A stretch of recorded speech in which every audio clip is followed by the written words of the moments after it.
여러분 반갑습니다. 말씀의 빛 성경 강의 시간입니다. 월요일 제가 묵상 해설을 하지 못했습니다. 그 이유는 저번 주 금요일 날 제가 이사를 했습니다. 제가 결혼 29년 차인데 첫 자가 주택을 얻게 되었습니다. 그래서 저희 이름으로 된 첫 주택을 마련하고 그렇게 이사를 했습니다. 너무 감격스러운 시간이었고 또 이사를 하다 보니까 정리해야 할 것들이 참 많았습니다. 그래서 부득이하게 월요일 제가 묵상 해설을 하지 못하고 오늘 화요일에 저번 주 토요일과 주일 그리고 월요일 그리고 오늘 화요일 말씀까지 4일치 말씀을 한꺼번에 전달합니다. 여러분 우리가 빌립보서 말씀을 묵상하고 있는데요. 여러분 이 빌립보서 말씀을 묵상하면서 저는 한 가지 이 바울의 열정을 느끼게 됩니다. 예수님은 복음의 본질이죠. 예수님이 이 땅에 오심, 또 예수님의 고난 받으심, 그리고 그분의 십자가와 죽음, 승기, 그리고 다시 오실 것에 대한 예언들, 이 모든 것은 복음 자체입니다.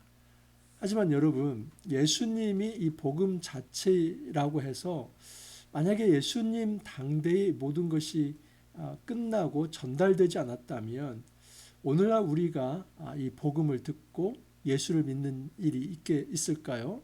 그렇지 않습니다.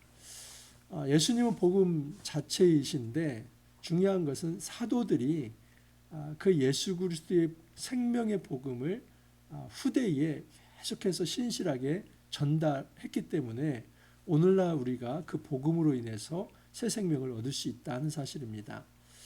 사도 중에 베드로도 참 중요합니다. 중요한 인물입니다. 그런데 저는 이 바울이 얼마나 중요한지 한번 그걸 말씀을 드리고 싶습니다. 만약에 바울이 없다면 우리가 이 복음을 생생하게 이렇게 잘 전달받고 또 그 복음으로 인해서 예수 그리스도를 믿는 역사가 일어날 수 있을까? 역사에 있어서 어떤 가정은 없겠지만 바울이 없다면 정말 우리가 예수 믿는 일에 어려움이 많았을 것입니다. 바울 서신은 여러분 신학적으로도 굉장히 중요합니다. 예수님은 복음을 그분의 삶을 통해서 드러냈지만 그 삶 자체를 해석해내고 신학화한 사람은 또한 바울입니다. 그래서 바울 서신을 읽으면서 예수님의 생애가 우리에게 어떻게 복음이 되는가 하는 것이 잘 이해가 되는 것이죠. 또한 여러분 바울 서신은 단지 신학서, 이 교리서가 아니라 사실은 목회 서신이라고 해도 과언이 아닙니다.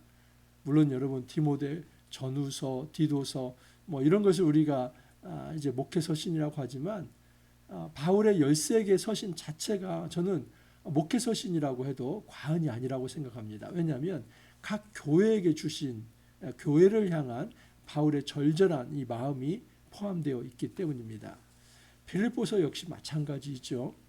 바울이 이제 로마에 1차 투옥되었을 때 가택연금 상태에서 지인들을 만나가면서 이제 그 감옥 안에 있지만 이 감옥 밖에 있는 이 지체들에게 바울이 위로와 권면과 또 사명을 일깨우는 그 하나님 나라 복음을 설명해 줍니다. 빌립보서에서 이 바울의 뜨거운 열정 그리고 복음에 대한 확신 이것이 절절하게 느껴지면서 우리가 이렇게 신앙생활하는 것은 이 바울의 이 복음에 대한 확신과 또 그 복음을 드러내고자 하는 이 전도의 열정 그가 친히 이 복음의 삶을 살았고 또 그것을 도전하는 그 도전이 있었기 때문에 오늘 우리가 이 복음으로 인해서 새 생명을 얻고 우리 역시도 가슴이 뜨거워질 수 있구나. 세상 그것을 다시 한번 느꼈습니다. 자, 그런 관점에서 여러분 이 빌립보서를 읽어 나갈 때 이 바울의 열정이라고 하는 이 키워드를 가지고 좀 살펴보도록 하겠습니다. 1장 12절 이하부터 한번 보겠습니다. 형제들아 내가 당한 일이 도리어 복음 전파의 진전이 된 줄을 너희가 알기를 원하노라. 여기 당한 일이 무엇입니까? 13절에 보면 나의 매임입니다. 이 매임은 실제로 감옥에 갇힌 상태.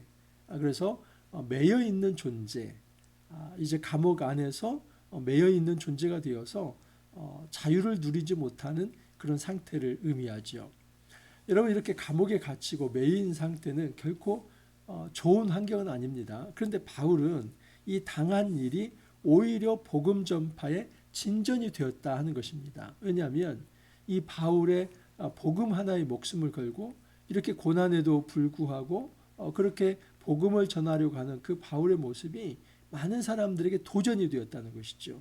와, 정말 바울 선생의 이 복음에 대한 열정은 찐이었구나, 진짜였구나.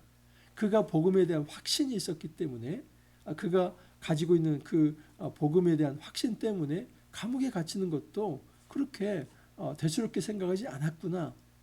우리도 그러면 바울 선생님처럼 이 복음의 확신을 가지고 이 복음을 어떤 고난이 있고 또 어떤 매임이 있다 할지라도 담대하게 전해야지, 이런 도전이 되었기 때문에 바울은 자기 자신의 이 어려운 형편이 오히려 복음의 진전이 되었다, 그렇게 설명을 하는 것입니다. 형제 중 다수가 나의 매임으로 말미암아 주 안에서 신뢰함으로 겁없이 하나님의 말씀을 더욱 담대히 전하게 되었다. 방금 말씀드린 것입니다. 이제 감옥 밖에 있는 자들이 바울의 이 헌신적 열정을 보면서 우리도 이렇게 바울 선생님처럼 복음에 목숨 걸고 살아야겠구나, 그런 선한 마음을 일깨워줬다 하는 것입니다. 하지만 어떤 이들은 이 바울의 매임을 이제 좋지 않게 해석을 하고 오히려 바울을 시기하면서 바울이 잘못되기를 바라는 마음으로 또 다른 역행하는 어떤 일을 하고 있다 하는 것이 나옵니다. 자, 보십시오. 15절을 보면 어떤 이들은 투기와 분쟁으로, 바로 이 사람들입니다. 어떤 이들은 투기와 분쟁, 이 시기하는 마음으로 복음 전도를 더했다는 거예요. 또 어떤 이들은 착한 뜻으로 복음을 그리스도를 전파하니. 그래서 이 복음을 전하는 두 부류의 사람이 있습니다. 하나는 시기와 질투로, 또 한 사람은 정말 그리스도에 대한 복음의 확신 때문에 그리스도를 드러내고자 하는 그 순수한 열정으로 했다는 것이죠. 자, 불순한 동기를 가진 사람들은 이런 사람들입니다. 17절에 보면 그들은 나의 매임에 괴로움을 더하게 할 줄로 생각하여 순수하지 못하게 다툼으로 그리스도를 전파하느니라. 바울을 시기하는 사람들이 있었습니다. 바울에 대한 라이벌 의식을 가지고 있는 사람들이 있었습니다. 그들은 항상 이렇게 생각을 했습니다. 바울은 사도가 아니다. 왜냐하면 바울은 예수님의 제자가 아니었고, 또 바울은 예수님 생애에 그의 말씀을 들었던 자도 아니고, 오히려 예수님이 부활 승천하시고 그리고 이제 사도들이 복음을 전할 때에 오히려 예수 믿는 자들을 핍박했던 자이고, 특히 스데반이 순교당할 때에 오히려 스데반의 순교에 대한 이 증인이 된 사람, 그래서 예수 믿지 않는 편에 서서 일을 했던, 그런 어떻게 보면 복음의 대적과 같은 자가 바울이었는데, 그가 어떻게 어느 날 갑자기 사도가 되었는가? 그러면서 봐라, 바울이 옥에 갇힌 것은 그가 사도가 아니라는 증표이다, 그렇게 보고 싶은 겁니다. 여러분, 이것이 객관적 사실이 아니라 어떤 경우는 우리가 보고 싶은 것을 이제 주장하기 위해서 억지로 이 사건들, 사실을 꿰어 맞추는 경우가 있습니다. 이 바울을 시기하는 자들, 또 바울에 대한 이 라이벌 의식을 가지고 있는 질투하는 자들은 바울이 잘못되기를 바라는 겁니다. 그가 사도가 아니기를 바라는 것입니다. 그래서 그가 감옥에 갇힌 것은 사도가 아니라고 하는 증표다, 이걸 주장하고 싶었던 것이죠. 그러면 여러분, 바울이 이제 감옥에 갇혀 있어야 하면 이 시기하는 자들은 어떻게 하면 더 바울이 이 감옥에 더 오래 갇혀 있을 수 있습니까? 밖에서 소란을 일으키면 되는 겁니다.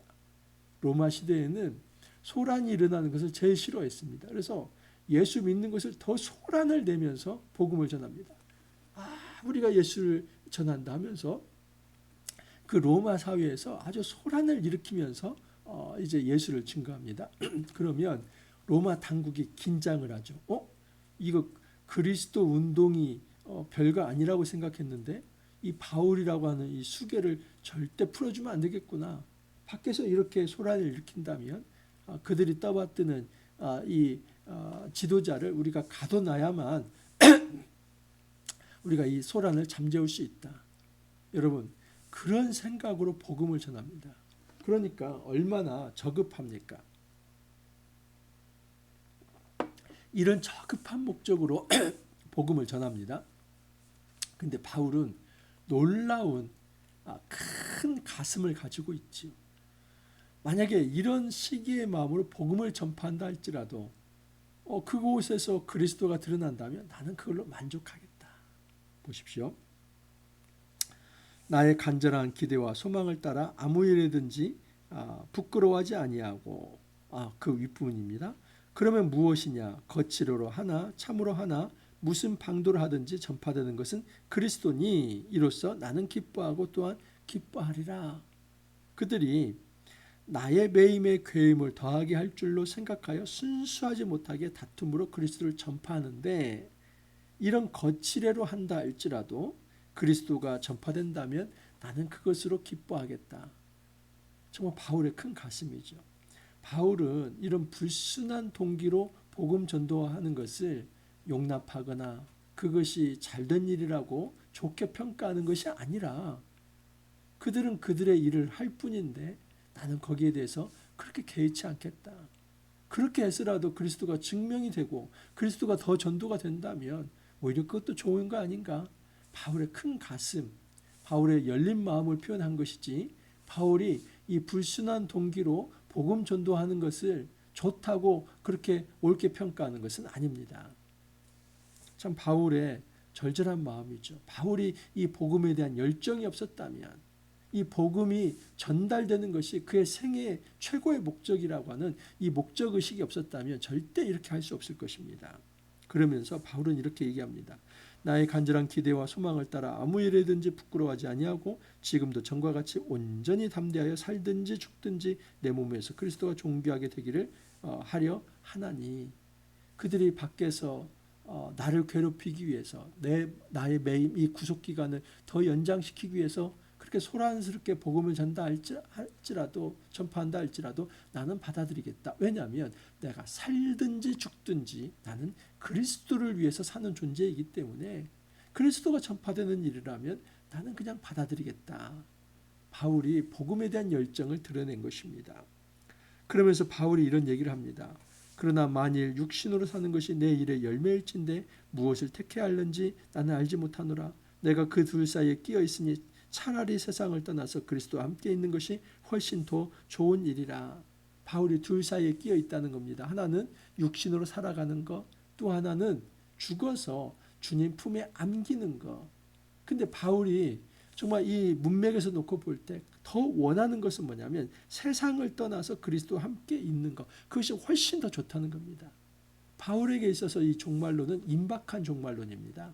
예수님께서 빨리 지금이라도 임박하게 그렇게 재림해서 오시면 좋겠다는 것입니다. 오늘 당장이라도 주님이 재림해서 오시면 좋겠다. 그러면 나는 이 수고의 짐을 다 덜고 나에게 맡겨진 이 사명을 다 내려놓고 내가 달려갈 그 어떤 표대를 향한 삶, 그 십자가의 삶, 그것을 다 마치고 주님 품에 안겨서 안식을 누렸으면 좋겠다. 그래서 바울은 죽음을 두려워하는 것이 아니라 오히려 그것이 왔으면 좋겠다는 겁니다. 이것이 바울에 대한 바울이 가지고 있는 종말론적 의식이죠. 여러분, 이것은 바울이 염세주의적인 자세를 표현한 게 아닙니다.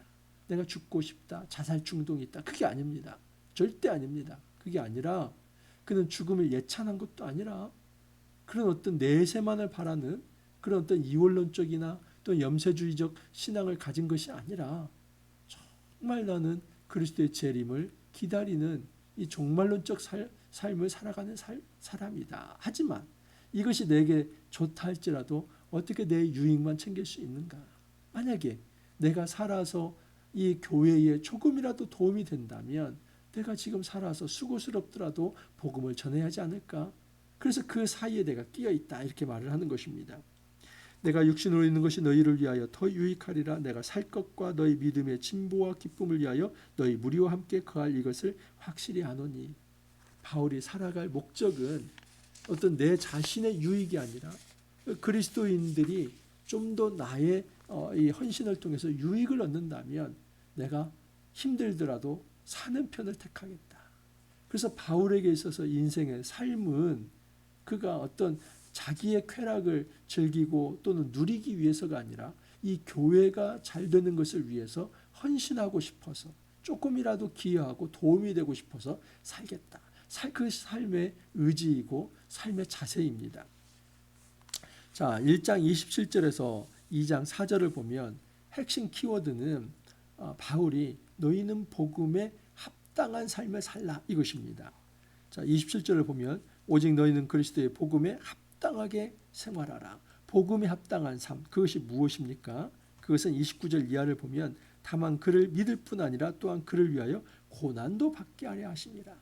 그래서 복음에 합당한 삶은 믿는 자가 그 고난을 두려워하지 아니하고 오히려 고난을 극복하고 이겨내는 삶, 이것이 복음에 합당한 삶이다 하는 것입니다. 자, 그러면 바울이 성도들에게 너희가 복음에 합당한 삶을 위해서 고난도 이제 어떤 감수해야만 한다. 고난을 어떤 이제 그 지나가는 어떤 그런 잔으로 생각하지 말고 내가 마셔야 할 잔으로 그렇게 생각해야 한다.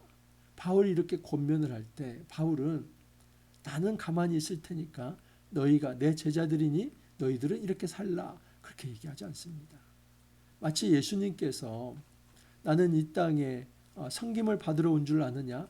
나는 이 땅에 온 것은 섬기러 왔다 하면서 예수님께서 수건을 두르시고 제자들의 발을 씻겨주시면서 그것은 하나의 어떤 드라마였고 진정 그 예식은 십자가를 지시는 거 아니었습니까? 그래서 십자가를 지시기까지 가장 낮아지시고 섬기셨습니다. 이것이 예수님이 보여준 본이죠. 그리고 제자들에게 너희들도 이렇게 섬기라 말씀을 한 겁니다. 예수님이 그 삶을 그렇게 살아갔습니다. 모든 삶의 본을 보여주시고 그리고 제자들에게 교훈하십니다.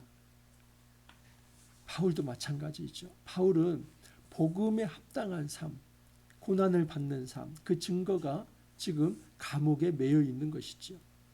바울은 복음 때문에 감옥에 매여 있는 것입니다. 그래서 삶으로 이제 복음을 증거하는 것이죠. 내가 복음 때문에 이 고난을 받고 있다. 그래서 나는 이 복음을 부끄러워하지 않는다. 내가 매여 있는 것을 부끄러워하지 않는다. 오히려 이것은 내가 복음에 합당한 삶을 사는 것에 대한 증표이다. 그런 얘기를 하면서 너희도 복음에 합당한 삶을 살라. 복음을 전하다 보면 대적도 나타나고 반대도 나타나고 그래서 고난이 많을 텐데 그럼에도 불구하고 너희들은 이 복음에 합당한 삶, 거룩한 삶 살아가라는 것이죠. 그러면서 이 복음에 합당한 삶, 이 고난을 견디는 삶은 한 개인이 하는 것이 아니라 공동체의 서로에 대한 격려와 위로와 배려와 사랑, 포용이 있어야만 가능하다는 것을 얘기합니다. 2장 1절에서 4절입니다. 그러므로 그리스도 안에 무슨 권면이나 사랑에 위로나 성령의 무슨 교제나 긍휼이나 자비가 있거든 마음을 같이하여 같은 사랑을 가지고 뜻을 합하며 한 마음을 품어 아무리든지 다툼이나 허영으로 하지 말고 오직 겸손한 마음으로 각각 자기보다 남을 낮게 여기고 각각 자기 일을 돌아볼 뿐더러 또한 각각 다른 사람들의 일을 돌아보아 나의 기쁨을 충만하게 하라. 바울이 너희들이 이런 행동을 하면 내가 참 기쁘겠다. 그것은 너희 자신의 일만 돌아볼 뿐 아니라 다른 사람의 일도 돌아보아라. 다시 말해서 너희 안에 공동체성을 유지하면서 서로 사랑하고 또는 성령 안에서 교제하고 긍휼을 베풀고 마음을 같이 하면서 뜻을 같이 하면서 다툼이나 허영으로 하지 아니하고 오직 겸손한 마음으로 서로를 낮게 여기고 존중한다면 그 정신으로 공동체가 하나로 연대한다면 어떤 고난도 다 이겨낼 수 있다. 그래서 고난을 이겨내는 것은 한 사람의 몫이 아니라 공동체 연대의 결과이다. 그 얘기를 합니다. 자, 그러면서 이제 빌립보서에서 정말 보석과 같은 말씀이 나오는데 2장 5절에서 11절을 이것은 그리스도에 대한 찬송시라고 합니다. 이건 하나의 시입니다. 근데 이 찬양시인데 얼마나 아름다운지 그리고 얼마나 신학적으로 깊은 의미를 가지고 있는지 알 수 없습니다. 이것은 바울의 또한 열정적 모습입니다. 바울이 그리스도의 복음을 이렇게 열정적으로 이제 우리에게 소개를 하고 있습니다. 그래서 그리스도의 찬양시는 이 복음입니다. 자, 5절 이하를 보면 너희 안에 이 마음을 품으라 곧 그리스도 예수의 마음이니 너희가 품어야 할 마음이 뭐라는 것이죠? 예수 그리스도의 마음이죠. 그러면 예수 그리스도의 마음은 어떤 마음인가? 이어지는 모든 것, 그것이 바로 예수 그리스도의 마음, 예수 그리스도의 심장입니다. 우리가 가져야 할 것은 예수 그리스도의 심장인데 핵심은 예수님이 성부, 성자, 성령의 삼위일체 되신 그 고귀하고 존귀하신 하나님이었지만 이 땅에 자기를 비워서 종의 형체가 되어서 성육신하셨다. 그 성육신 자체가 바로 예수 그리스도가 품으신 예수 그리스도의 어떤 마음, 심장이라고 볼 수 있죠. 그래서 우리도 그 예수 그리스도의 심장, 정말 하나님이지만 이 땅에 인간이 되어 오신 그 성육신적 낮아짐, 성육신적 섬김, 이것을 우리도 품어야 한다. 그 교훈을 주려고 하는 것입니다. 그는 근본 하나님의 본체시나 하나님과 동등됨을 취할 것으로 여기지 아니하시고, 성육신의 핵심은 예수님께서 자기 권한, 권리를 내려놓는 것입니다. 근본 하나님의 본체시다. 이게 삼위일체의 근거 구절이죠. 예수님은 성부, 성자, 성령 그 삼위는 동등하십니다. 성부가 더 높고 또 성자는 그 아래이고 성령은 보다 더 아래이고 어떤 계급이 있는 게 아닙니다. 그 본체는 하나님과 동등하다는 것이죠. 그래서 성부 하나님과 성자 예수님은 동등한 위치입니다. 그럼에도 불구하고 예수님은 마땅한 자기의 신성, 이 성자의 지위를 내려놓고 이 땅에 오신 것입니다. 오히려 자기를 비워 종의 형체를 가지사 사람들과 같이 되셨고, 자기를 비워야만, 자기를 내려놓아야만 사람이 될 수 있습니다. 여러분, 이것이 성육신의 비밀인데 예수님께서 왜 사람이 되어야만 합니까? 그것은 우리의 죄를 대신하고 대표하기 위해서입니다. 이걸 소위 아담 기독론이라고 합니다. 자, 로마서를 보면 로마서 5장 19절에 이런 말씀이 있습니다. 한 사람이 순종하지 아니함으로 많은 사람이 죄 있는 것 같이 한 사람이 순종하심으로 많은 사람이 의인이 되리라. 첫 번째 한 사람은 누구입니까? 첫사람 아담이죠. 첫사람 아담이 순종하지 아니함으로 많은 사람이 죄인 되었습니다. 그런데 한 사람이 순종하심으로, 이것은 예수님을 말합니다. 마지막 아담이신 예수님이 순종하심으로 많은 사람이 의인이 되리라. 다시 말해서 첫사람 아담은 그의 불순종을 통해서 모든 인류가 죄와 사망 가운데 거했지만 마지막 아담이신 예수 그리스도의 이 순종하심을 통해서 모든 사람이 구원을 받고 의인이 되었다 하는 것입니다. 히브리서에는 또 이렇게 표현을 합니다. 히브리서 5장 8절 9절을 보면 그가 아들이시면서도 받으신 고난으로 순종함을 배워서 온전하게 되셨은즉 자기에게 순종하는 모든 자에게 영원한 구원의 근원이 되시고, 예수님께서 우리에게 구원의 근원이 되시는 이유는 예수님께서 고난으로 순종하셨기 때문입니다. 여러분, 이 순종이라고 하는 것, 예수님의 성육신 자체가 성부에 대한 순종의 자세입니다. 성육신에서 또 그것을 이 땅에서 거들먹거리신 게 아니라 성육신 하실 뿐만 아니라 이 땅의 어떤 사람보다도 더 밑바닥으로 내려가서 섬기셨습니다. 그게 십자가 사건이죠. 그것을 이렇게 말씀하는 겁니다. 사람의 모양으로 나타나사 자기를 낮추시고 죽기까지 복종하셨으니 곧 십자가의 죽음이십니다. 이것이 예수님, 이 마지막 아담의 순종 사건입니다. 그리고 예수님의 십자가의 죽으심, 이 순종을 통해서 우리에게 구원이 이루어졌다. 그래서 히브리서 이제 5장 8절 9절에서는 예수님께서 구원의 근원이 되셨다, 근거가 되셨다 말씀을 하는 겁니다. 그래서 9절에서 11절을 보면 이름으로 하나님이 그를 지극히 높여 모든 이름 위에 뛰어난 이름을 주사, 이것이 소위 승귀입니다. 예수 그리스도의 그 순종을 받으시고 하나님은 예수님을 죽음 가운데 내버려 두지 아니하고 그를 부활시키고 승귀, 승천시켜서 결국 그가 진정한 왕이 되게 하셨다는 겁니다. 하늘에 있는 자들과 땅에 있는 자들과 땅 아래에 있는 자들로 모든 무릎을 예수의 이름에 꿇게 하시고, 예수님의 승귀는 예수님이 왕으로 등극하셨다는 것입니다. 이 땅의 모든 하나님 나라 백성은 그런 의미에서 예수 그리스도의 백성이죠. 예수 그리스도의 종들이죠. 그래서 우리 주님은 이 세상 모든 만물보다 높아지셔서 모든 것을 통치한다는 것입니다.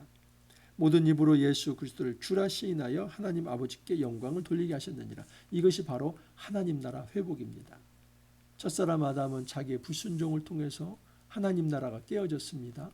그래서 죄와 사망으로 인해서 이 땅에 이 하나님 나라가 제대로 이루어지지 못했습니다. 안식이 깨어진 것이죠. 하지만 예수 그리스도의 성육신 그리고 십자가 그의 부활 승천을 통해서 온전한 하나님 나라가 회복된 것입니다. 이 땅에 진정한 이제 생명, 안식, 평화가 찾아온 것입니다. 그러면서 예수를 주라 시인하며 예수를 왕으로 모시고 살아갈 수 있게 된 것이죠. 그래서 그런 백성들이 어떤 삶을 살아가야 하는가? 이제는 두렵고 떨림으로 너희 구원을 이루라 그렇게 말합니다. 그러므로 나의 사랑하는 자들아 너희가 나 있을 때뿐만 아니라 더욱 지금 나 없을 때에도 항상 복종하여 두렵고 떨림으로 너희 구원을 이루라. 여러분 우리가 예수 믿음으로 이제 구원 받는다고 하는 이 교리 중요합니다. 이신칭의이죠. 그런데 많은 분들이 오해를 합니다. 그것은 내가 예수님을 믿으면 과거와 현재와 미래의 죄가 다 용서되었기 때문에 그 신앙 고백 하나로 끝난다. 또 여러분 성경에 보면 여기 두렵고 떨림으로 너희 구원을 이루라는 것이죠. 그 말은 이미 시작된 구원이 아직 끝나지 않았다는 것이죠. 미래에 이루어야 할, 마쳐야 할 구원이 남아있다는 것이죠. 그래서 여러분 이 구원이라고 하는 것은 들어가는 문이 있고 나가는 문이 있습니다. 마치 이 튜브와 같은 것이죠. 이 튜브가 있으면 들어가는 이 어떤 지점이 있으면 그 튜브 끝에 나오는 지점이 있지요. 터널도 마찬가지입니다. 들어가는 곳이 있으면 나오는 곳이 있죠. 그래서 제대로 들어갔다면 제대로 나올 수밖에 없습니다. 우리가 구원의 문으로 제대로 들어갔다면 구원의 문으로 제대로 나오는 것이지요. 그래서 우리 생애에 있어서 이 믿음이라고 하는 것, 이 구원이라고 하는 것을 어떤 단편적인 하나의 시점, 저는 제가 예수님을 영접한 것이 중학교 3학년 때입니다. 그러면 그날 하루의 시점만을 구원의 전부라고 한다면 소위 그것을 구원파 이단이라고 하는 겁니다. 한국교회가 너무나 오해를 하고 있습니다. 우리는 구원파를 이단이라고 하면서 정작 그런 교리에 매몰되어 살아갑니다. 분명히 성경은 이 구원이 이미와 아직의 이 어떤 이중성을 가지고 있다. 이미 우리가 구원받은 하나님의 의로운 백성이지만 아직 이 우리의 구원은 완성된 것은 아니다. 공동체적으로 완성될 텐데 그때까지 우리는 두렵고 떨림으로 이 구원을 이루어가야 한다. 이것을 소위 신학적으로는 성화라고 얘기를 합니다. 그래서 성화도 구원의 여정입니다. 우리는 이 칭의를 받는 것, 이 법정적인 어떤 의롭다 하심을 받는 것, 이것을 구원의 전부라고 하는데 아니요. 성화의 과정도 구원인 것입니다. 그렇기 때문에 우리가 함부로 내가 예수 믿었다는 신앙 고백 한마디로 퉁치면서 죄를 지어도 괜찮다. 미래의 죄까지 다 용서받았기 때문에 특별히 내가 회개할 일 없다. 비윤리적으로 살아간다면 그 사람은 하나님 나라를 기업으로 받을 수 없습니다. 오히려 더 구원을 이루는 삶을 살아간다면 복음에 합당한 삶, 이 예수 그리스도를 믿는 것 때문에 대가를 치르는 이 고난을 받는 이 삶을 감수하겠다 하는 자세를 가지고 있어야 하는 것이지요. 바울은 이런 본을 보입니다. 만일 너희의 믿음의 재물과 섬김 위에 내가 나를 전제로 드릴지라도 나는 기뻐하고 너희 무리와 함께 기뻐하리니 이와 같이 너희도 기뻐하고 나와 함께 기뻐하라. 바울이 내가 전제와 같이 부음이 됐으면 좋겠다. 이 전제는 모든 제사를 마무리할 때 물을 붓거나 포도주를 붓는 그 의식입니다. 근데 바울은 뭐냐면 자기가 이 순교를 하면서 모든 피와 모든 이 물을 몸 안에 있는 모든 것을 다 쏟아내는 것으로 그것이 마지막 제사의 전제가 되듯이 내 몸을 그렇게 순교를 하더라도 너희들에게 유익이 된다면 나는 그 길을 가겠다. 작정을 하는 것입니다. 실제로 바울은 여러분 순교를 당합니다. 바울은 목이 잘려서 죽습니다. 베드로는 거꾸로 십자가를 지지 않았습니까? 그래서 마지막 삶, 그 순교까지도 너희들을 위한 이 전제가 되어서 이 모든 그 어떤 제사를 완성시키는 마지막 이 전제가 되어서 이 하나님께 기쁨이 되고 싶다. 그러면 내가 기쁠 것이고 너희도 나와 함께 기뻐했으면 좋겠다. 놀라운 바울의 열정입니다. 바울은 이제 빌립보 교인들에게 복음에 합당한 삶을 살라 이렇게 엄청난 교훈의 말씀만 주고 끝나는 것이 아니라 실제로 그런 삶을 살아가면서 너희들도 나와 함께 이 복음과 함께 고난을 받아라. 그런 얘기를 하는 것이지요.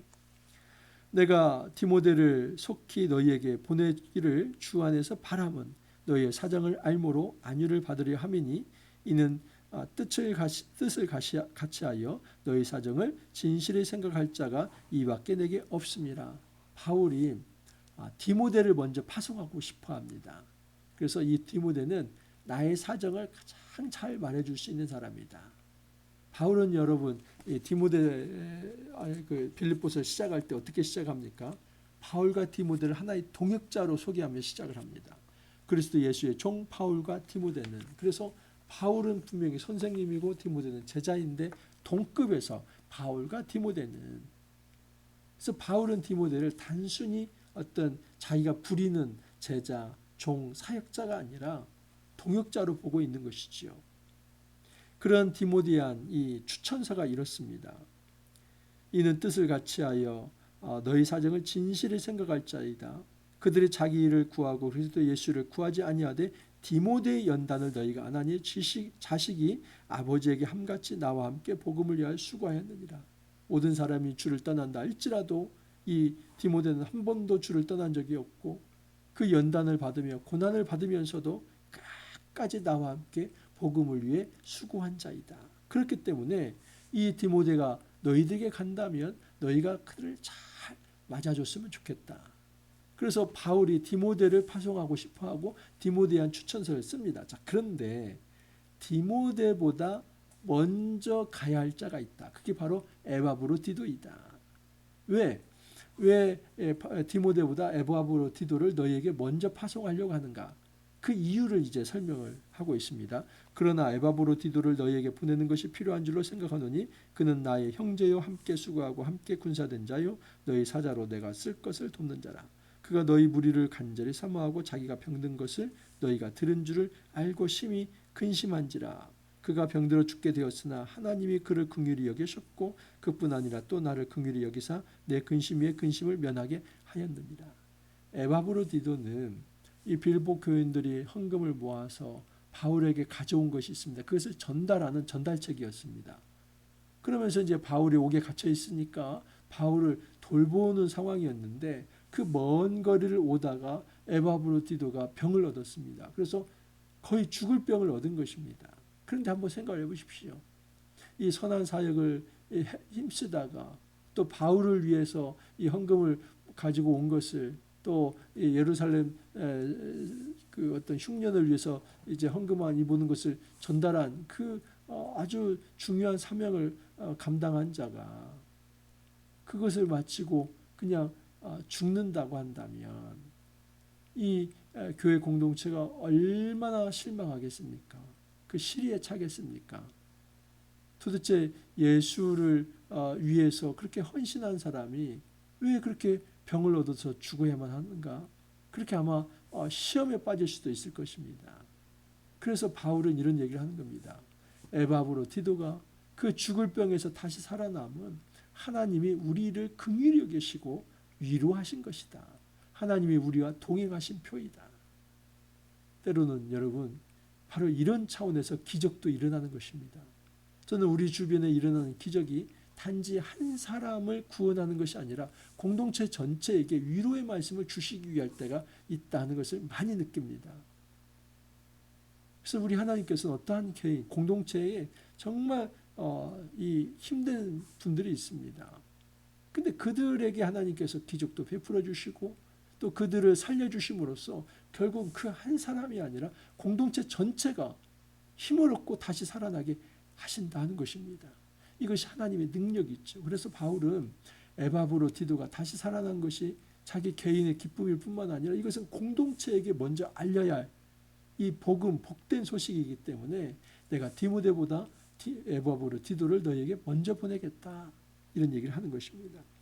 그러므로 내가 더욱 급히 그를 보낸 것은 너희로 그를 다시 보고 기뻐하게 하며 내 근심도 덜려 함이니라.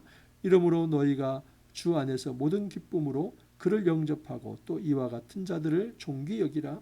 그가 그리스도의 일을 위하여 죽게 이르러도 자기 목숨을 돌보지 아니한 것은 나를 섬기는 너희의 일의 부족함을 채우려 함이니라 하면서 에바브로디도 역시 이제 바울이 크게 칭찬하면서 추천을 합니다. 그는 목숨을 돌보지 아니하고 이 사명을 감당한 자이다. 그런데 하나님께서 그 죽을 병에서 그를 살려내셨다. 이것이 하나님이 우리와 동행하시며 이것이 우리에게 큰 위로가 된다. 그것을 이야기하고 있습니다. 자, 여러분 제가 짧은 시간입니다. 여러분들 길게 느껴지실지 모르지만 1장 12절부터 2장 30절까지 정말 긴 말씀이고 나흘치 말씀이지만 이 말씀을 간단히 말씀을 드렸습니다. 저는 바울의 열정이 느껴집니다. 바울이 이 복음에 대한 확신 그리고 그 확신 때문에 친히 자기가 죽음에 이른다 할지라도 그 고난을 감수하며 복음에 합당한 삶을 살았습니다. 그러면서 지체들에게 너희도 복음에 합당한 삶을 살라. 바울의 열정입니다. 우리가 이 바울의 열정을 친히 체험할 수 있기를 바랍니다. 그리고 우리 역시도 도전을 받을 수 있기를 바랍니다. 내가 복음 때문에 열정을 가지고 살아가는가?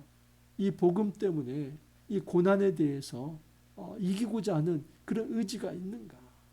그리고 다른 사람에게도 선한 롤 모델이 되어서 그들 역시도 확신을 가지고 이 복음에 목숨 걸도록 그런 어떤 그 격려, 위로를 삶을 통해서 하고 있는가? 저 역시도 많이 부끄럽습니다. 하지만 따라가고 싶습니다. 내 삶에서 온전히 복음에 헌신되고 투신되고 나의 모든 것을 다 드려서 복음이 드러나기를 바라며 어떤 모양이 되든 이 복음이 전파되는 것에 대해 기뻐하며 그리고 이런 복음에 합당한 삶을 살아갈 때 고난이 있다 할지라도 그것을 기쁨으로 견뎌내며 지체들에게 여러분도 이런 복음에 합당한 삶을 살아가기를 바랍니다. 그 교훈의 말씀을 전하기를 원합니다. 우리가 이 거룩한 복음에 합당한 삶 함께 살아갈 수 있기를 간절히 소망합니다. 기도합니다. 주님 감사합니다. 빌립보서 말씀을 통해서 우리가 복음에 합당한 삶, 고난에 굴하지 아니하고 복음을 전하기 위해서 마땅히 치러야 할 그런 대가가 있다면 그 고난을 우리가 감수하겠다는 이 말씀, 메시지를 들을 수 있게 해 주시니 감사합니다. 주님 말씀을 들은 대로 살아가기를 원합니다. 바울이 열정이 우리에게도 전달이 됩니다. 우리 역시도 예수를 믿음으로 구원받은 자로서 뜨거운 열정과 기쁨을 가지고 어떤 고난이 온다 할지라도 복음에 합당한 삶, 거룩하게 살아갈 수 있도록 도와주옵소서. 우리 자신만 잘 살아가는 것이 아니라 오고 오는 모든 후배들에게도 우리가 선한 도전이 되어서 그들 역시도 하나님 나라 백성으로 살아갈 수 있도록 주님께서 이끌어 주옵소서. 주님 감사하옵고 예수님 이름으로 기도합니다. 이번 주 토요일까지 빌립보서 말씀은 계속 진행이 됩니다. 하나님 말씀 가운데서 여러분 힘내시고 또 파이팅 하시길 바랍니다. 오늘 하루도 잘 생활하시고 내일 찾아뵙도록 하겠습니다. 감사합니다.